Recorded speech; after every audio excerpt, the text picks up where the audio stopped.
Hey, everyone, we're diving into a tough one today, but a really important one.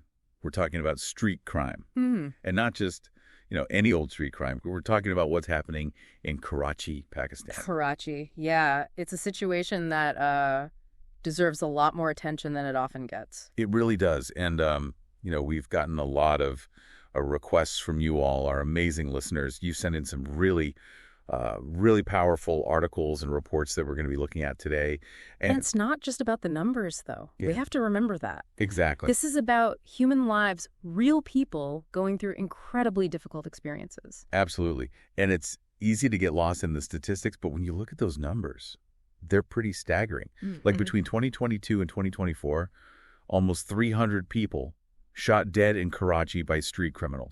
That's not, some small town incident. This is Karachi. Right. And this comes from what we've been reading. This comes from those high-level security meetings. This isn't just, something that's being, speculation or rumor. Yeah. And what really gets me is that it's like a tenfold increase from what it was, before 2022, where it was like an average of 30 deaths per year. It's a complete... And now it's just... Yeah, upheaval is the right word for it. And get this.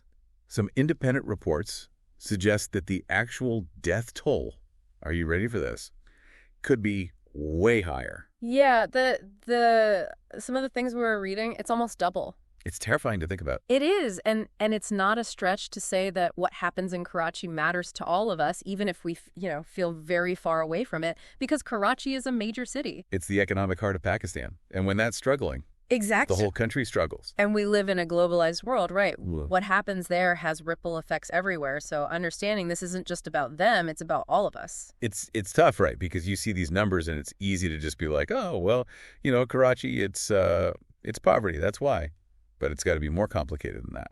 It always is. I mean, you're right. A lot of the stuff that you sent me, it talks about how people are just struggling to get by, basic survival. Yeah, I mean, inflation's through the roof. People can't find jobs. It's just like this constant...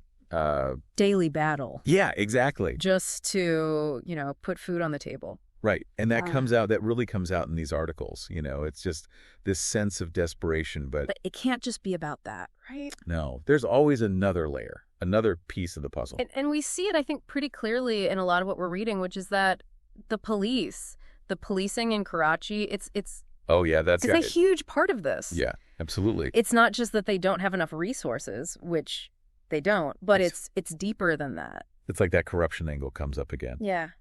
You see lack of training, a sense of impunity, like they can act with like they're not accountable to anybody. And that's what's so crazy about, remember that quote from the Sindh minister Ziaul Hassan Lanjar? Oh, yeah. Just dismissing the whole thing, like crime, it's just part of daily life. What? And that's exactly the problem when you have that attitude coming from the top. Yeah. It just filters down. Of course. And people just lose faith in the system. They lose faith that the police are going to protect them. Right. And then what happens? Then they feel like they gotta take it into their own hands. Take the law into their own hands. And that's when things get even more dangerous. It's that vicious cycle. Exactly. It just escalates.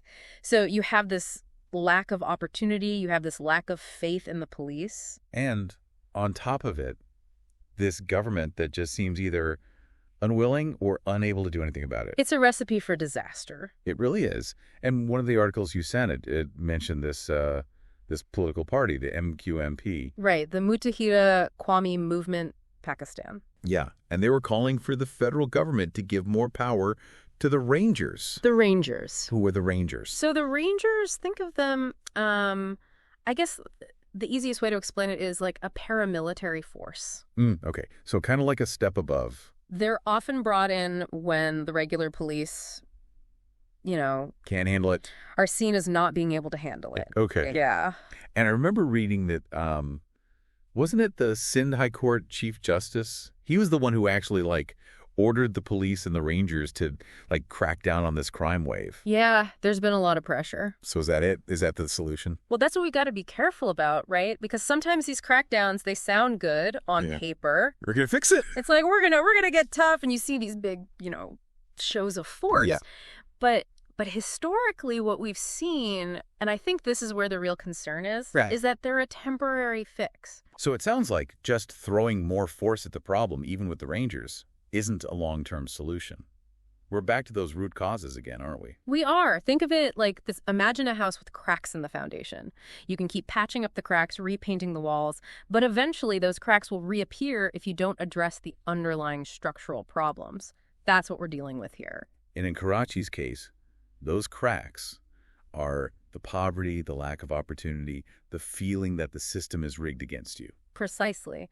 And that's where those long-term solutions come in, addressing the economic disparities, creating jobs, investing in education, and building a justice system that people can actually believe in. It sounds like a monumental task. It is, but it's also essential. Because here's the thing, what's happening in Karachi isn't unique.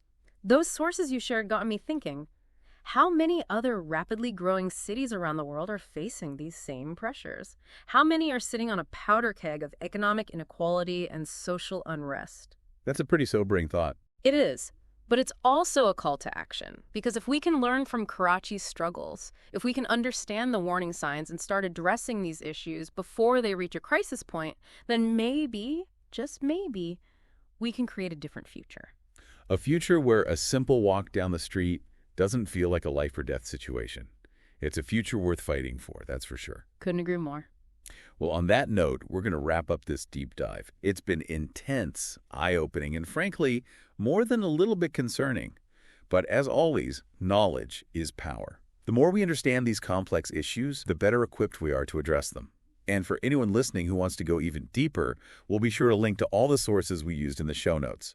So keep those questions coming, keep learning, and we'll catch you next time for another deep dive.